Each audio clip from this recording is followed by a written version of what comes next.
Assalamualaikum warahmatullahi wabarakatuh. Yang saya hormati Bapak Asep dan rekan-rekan semuanya. Kami dari kelompok 12 yang beranggotakan Milen Muharram, Melani Zahra, Pitaloka Bintang, dan saya sendiri Sylvia Stefani akan membawakan suatu topik mengenai ketepatan kegiatan perdagangan ekspor bagi suatu negara. Tidak ada satupun negara di dunia ini yang dapat memenuhi kebutuhan sendiri. Dibutuhkannya kerjasama dan interaksi antar negara guna memenuhi kebutuhannya. Kerjasama perdagangan merupakan salah satu alternatif pemenuhan kebutuhan masing-masing negara. Bentuk kerjasama perdagangan tersebut diwujudkan melalui kegiatan ekspor dan impor. Lalu, apa sih ekspor itu? Nah, ekspor adalah kegiatan mengirim barang ke luar negeri dan biasanya dalam jumlah besar untuk tujuan perdagangan yang melibatkan bea cukai baik di negara asal maupun negara tujuan. Selanjutnya adalah pengelompokan barang dalam kegiatan ekspor. Yang pertama adalah barang yang diatur ekspornya. Jenis barang ini hanya dapat diekspor oleh eksportir terdaftar saja. Dan sedangkan eksportir terdaftar adalah perusahaan atau perorangan yang telah mendapatkan pengakuan dari Kementerian Perdagangan untuk mengekspor barang tertentu sesuai dengan ketentuan yang ditetapkan. Suatu barang yang diatur ekspornya ini karena pertimbangan untuk meningkatkan devisa dan daya saing serta terikat dengan perjanjian internasional dan juga dengan pertimbangan kelestarian alam serta ketersediaan bahan baku. Barang yang diatur ekspornya ini meliputi produk perkebunan seperti kopi yang digongseng ataupun tidak digongseng, lalu produk kehutanan seperti produk dari rotan ataupun kayu, dan juga produk industri seperti asetat aldehida, asam fenilasetat, efedrin, seton, butanol, dan lainnya, serta produk pertambangan seperti intan, timah, dan emas. Yang kedua adalah barang yang diawasi ekspornya. Barang yang diawasi ekspornya ini adalah barang yang ekspornya hanya dilakukan oleh eksportir yang telah mendapatkan persetujuan ekspor dari Menteri Perdagangan atau pejabat yang ditunjuk. Dengan kata lain, eksportir khusus. Dan suatu barang yang diawasi ekspornya ini karena pertimbangan untuk menjaga keseimbangan pasokan di dalam negeri agar tidak mengganggu konsumsi dalam negeri. Barang yang diawasi ekspornya ini meliputi produk peternakan seperti bibit sapi dan juga kulit buaya. Lalu produk perikanan seperti ikan Napoleon, benih ikan bandeng dan lainnya. Serta produk perkebunan seperti inti kelapa sawit dan juga produk pertambangan seperti gas, kokas atau minyak petroleum, biji logam mulia, perak, emas. Dan juga produk industri seperti sisa dari scrap dari besi dan baja stainless, tembaga, kuningan, aluminium, serta pupuk urea. Lalu yang ketiga adalah barang yang dilarang untuk ekspornya. Jenis barang ini dilarang ekspornya karena pertimbangan untuk menjaga kelestarian alam, serta tidak memenuhi standar mutu. Dan juga dengan pertimbangan untuk menjamin kebutuhan bahan baku bagi industri kecil atau pengrajin, dan juga dengan pertimbangan peningkatan nilai tambah serta merupakan barang bernilai sejarah dan budaya. Barang yang dilarang ekspornya ini meliputi produk pertanian seperti anak ikan, ikan arwana, benih ikan sidat, ikan hias botia, dan lainnya. Serta di produk kehutanan seperti kayu bulat, bahan baku serpih, bantalan kereta api atau tram dari kayu dan kayu gergajian. Lalu yang ketiga yaitu produk kelautan seperti pasir laut dan juga produk pertambangan seperti biji timah dan konsentratnya, abu dan residu yang mengandung arsenik, logam atau senyawanya dan lainnya, terutama yang mengandung timah dan batu mulia. Selanjutnya yaitu jenis-jenis kegiatan ekspor. Yang pertama adalah ekspor langsung. Nah, ekspor langsung ini tuh berarti penjualan barang ke luar negeri tanpa melibatkan perantara. Artinya perusahaan itu menjual sendiri produknya ke luar negeri dan berurusan langsung dengan perusahaan asing. Nah, jadi sebuah perusahaan itu dapat melakukan ekspor langsung dengan beberapa metode nih. Yang pertama yaitu dengan menetapkan ketentuan ekspor perusahaan sendiri. Yang kedua yaitu dengan menunjuk perwakilan dan agen penjualan asing. Yang ketiga melalui distributor dan pengecer atau agen yang berbasis di luar negeri. kedua yaitu ekspor tidak langsung. Jadi ekspor tidak langsung ini tuh berarti penjualan barang ke luar negeri melalui perantara. Ini melibatkan bantuan perantara penjualan yang bertanggung jawab nih mengirimkan produknya ke luar negeri. Nah, beberapa jenis perantara ekspor tidak langsung itu kita ketahui, yaitu yang pertama agen komisi. Yang kedua pedagang ekspor berbasis domestik atau perusahaan perdagangan ekspor. Yang ketiga agen ekspor. Yang keempat perusahaan manajemen ekspor. Yang kelima organisasi koperasi.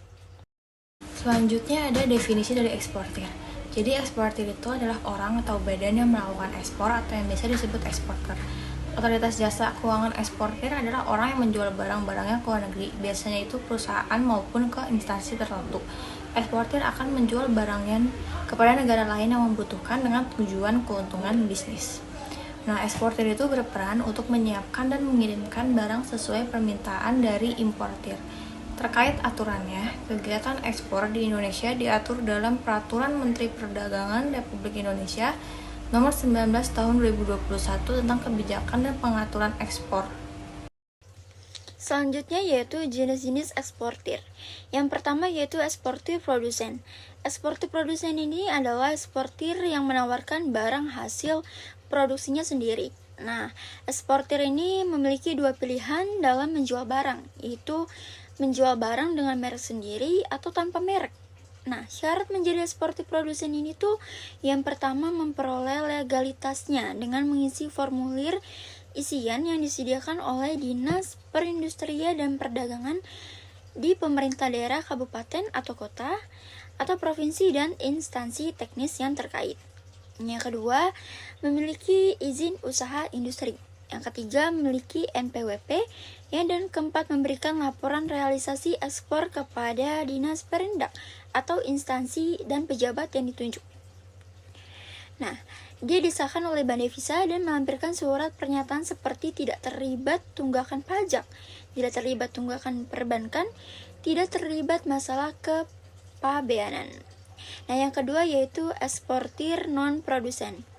Nah, eksportir non-produsen itu dia tuh tidak memproduksi sendiri barang yang diekspor, tetapi dia tuh fokus dalam mencari pembeli. Nah, eksportir non-produsen itu bertindak sebagai agen pemasaran dari produsen untuk tujuan pasar ekspor. Nah, perusahaan yang bertindak itu sebagai perusahaan perdagangan dapat menjadi agen pemasaran nih dari banyak perusahaan produsen. Syarat-syaratnya apa aja sih? Nah, oke. Syaratnya itu yang pertama memperoleh legalitasnya dengan mengisi formulir isian yang disediakan oleh Dinas Perindustrian dan Perdagangan di pemerintah daerah, kabupaten atau kota atau provinsi dan instansi teknis yang terkait. Yang kedua, memiliki surat izin usaha perdagangan. Yang ketiga, memiliki NPWP. Dan keempat, memberikan laporan realisasi ekspor kepada Dinas Perindustrian dan Perdagangan atau instansi yang ditunjuk nih oleh bank tersebut dengan melampirkan pernyataan bahwa dia itu tidak terlibat tunggakan pajak, tidak terlibat tunggakan perbankan, dan tidak terlibat masalah kepabeanan. Selanjutnya, syarat-syarat eksportir. Nah, untuk menjadi seorang eksportir memiliki 3 syarat wajib. Yang pertama, memiliki badan hukum resmi. Agar aktivitas ekspor dapat terjamin legalitasnya, maka harus memiliki badan hukum seperti PT, CV, firma, persero, dan lain-lain.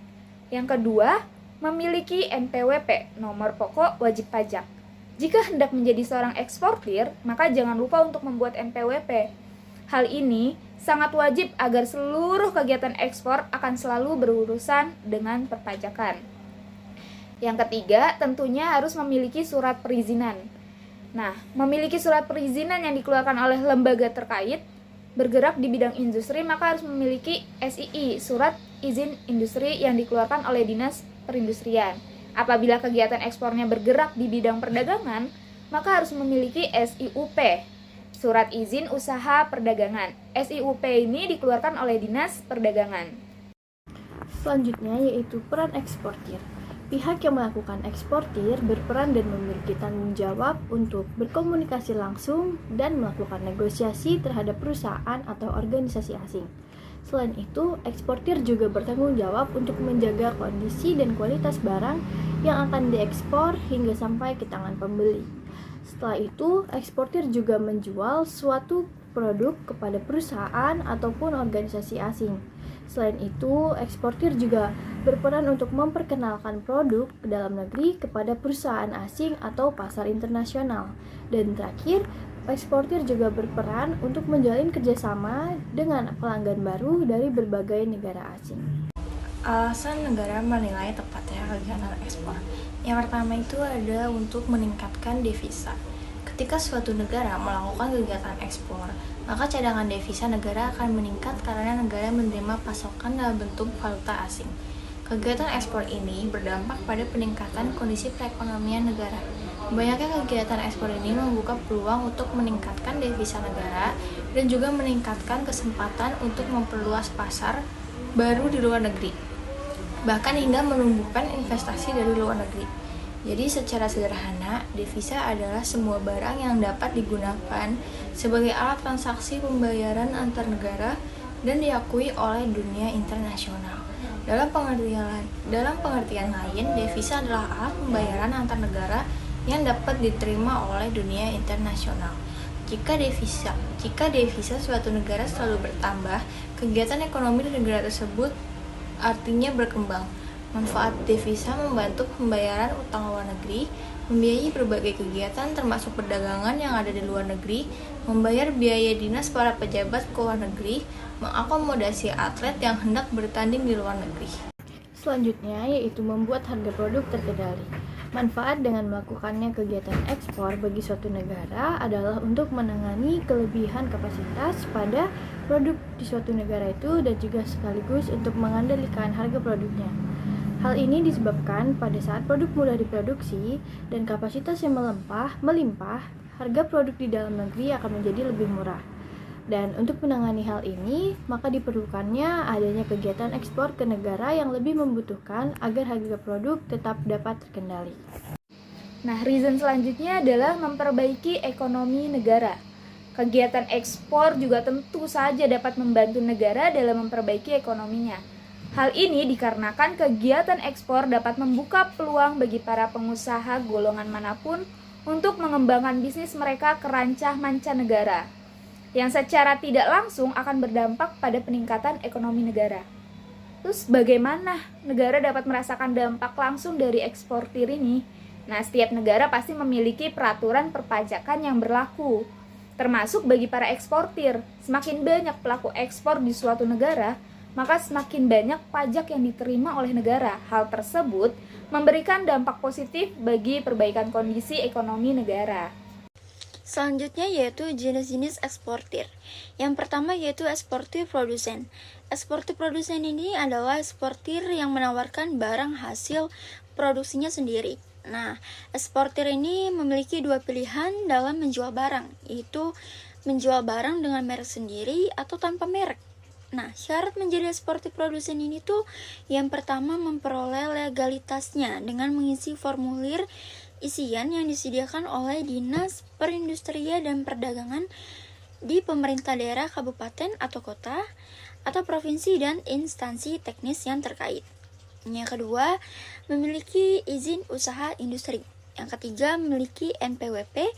Dan keempat, memberikan laporan realisasi ekspor kepada Dinas Perindak atau instansi dan pejabat yang ditunjuk.